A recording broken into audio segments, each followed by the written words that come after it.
guys, for today's video guys, magpapatulong ako sa inyo maghanap ng buyer sa mga apo ko guys, kasi napag-isipan ko, ibenta ko na lang yan sila kasi sobrang kulit, ang kukulit guys. Tapos maarte pa sa pagkain. Sobrang arte talaga guys. Alam nyo ba guys, hindi kakain kung hindi mo susubuan. Nako, tapos ang lilikot, 'di ba? Yung mama nila nag-aaral pa, tapos ako lang yung tagapantay. Kaya yun, napag-isipan ko, ibenta ko na lang kasi makukulit din naman.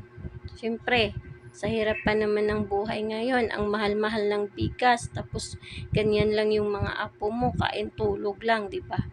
Kaya napag-isipan ko guys, ibenta ko na lang yan sila. Kaya tulungan niyo ako guys maghanap ng buyer kasi ibibenta ko yan sila. Yung mga apo ko, mahal na mahal ko naman sila guys, kaso siguro kailangan na talagang maghiwalay kami, kailangan nang ibenta sila. Kaya ito guys, ipapakita ko sa inyo yung mga apo ko ha. Mga apo ko na makukulit. Ayan guys, diba? Kain tulog lang yan sila guys. Kain tulog lang yan. Spy? Spy? Uy, gising na. Kasi ibibinta kita. Gising na, Spy.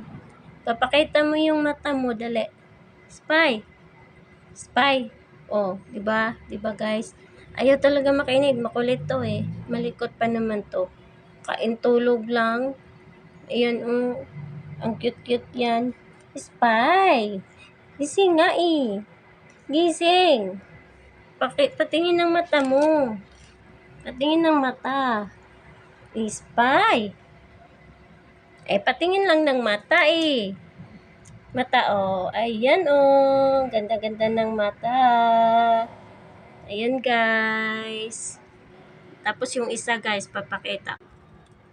Yan siya guys, yung isa. 'Di ba? Cute din. Ang pangalan niya ay si Pipa. Ibibenta ko yan sila guys. Mataba yan kasi kain tulog lang. 'Di ba?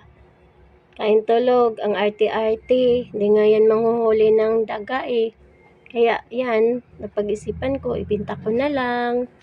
Bye-bye na sa inyo. Ibibenta na kayo ni Lola. Ayan guys ha, tulungan niyo ako maghanap ng buyer. Tapos, subscribe niyo ako guys.